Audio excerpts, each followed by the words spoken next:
Hello guys, my name is Reyes and this is the summary of chapter 9. The chapter 9 is entitled Transport Layer, and we all know that the next chapter would be the chapter 10, the application layer, and we are here in order to know what is the summary of the chapter 9. So let's begin.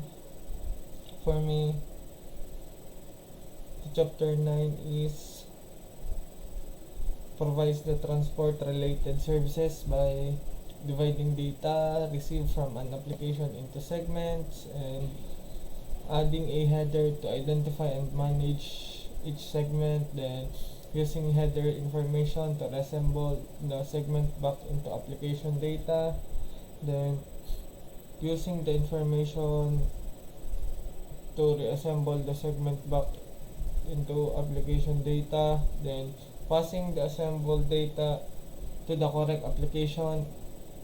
Then it is somewhat all related to UDP and TCP. It somewhat focuses on those two because we all know that UDP and TCP are the common transport layer protocols. Then UDP or datagram and TCP segments have headers added in front of the data that includes a source port and destination port numbers. These port numbers enable data to be directed to the correct application running on the destination computers. TCP does not pass any data to the network until it knows that the destination is ready to receive it. TCP then manages the flow of the data and resend any data segments that are not acknowledged as being received at the destination. TCP uses mechanism of handshaking, timers, acknowledgement, message, and dynamic windowing to achieve reliability. Process, however, imposes overhead on the network in terms of much larger segments, headers, and more network traffics between the source and destination. And I'll demonstrate or clarify the difference between the UDP and TCP later. Then if the application data needs to be delivered across the network quickly or if the network bandwidth cannot support the overhead of control messages being exchanged between the source and the destination systems, UDP would be the developer's preferred transport layer protocol. UDP provides none of the TCP reliability features. However, this does not necessarily mean the communication itself is unreliable. There may be mechanisms in the application layer protocols and services that process lost or delayed datagram if the application has these requirements. The application developers decides the transport layer protocol that best meets the requirements for the application. It is important to remember that the other layers all play a part in the data network communication and influence its performance. There are the two-way handshake with the SYN and ACK, then the three-way handshake with the SYN, ACK, and FIN, and it has always have previous steps and other stuff. But as I've said earlier, I'll tell you what's the difference between TCP and UDP, because TCP and UDP are somewhat the focus of the transport layer in chapter 9. Then user TCP is also acronym for transmission control protocol. Then after that would be the UDP or user datagram protocol or universal datagram protocol. The function of the TCP is as a message make its way across the internet from one computer to another. This is connection based. And for the UDP, it is also a protocol used in message transport or transfer. This is not connection based, which means that one program can be send a load of packet to another, that would be the end of the relationship. Then the usage for TCP is suited for the application that require high reliability, and transmission time is relatively less critical, because TCP is always have we somewhat the best effort, or will deliver best guaranteed, or delivery guaranteed, because of TCP needs to be segmented and other stuff.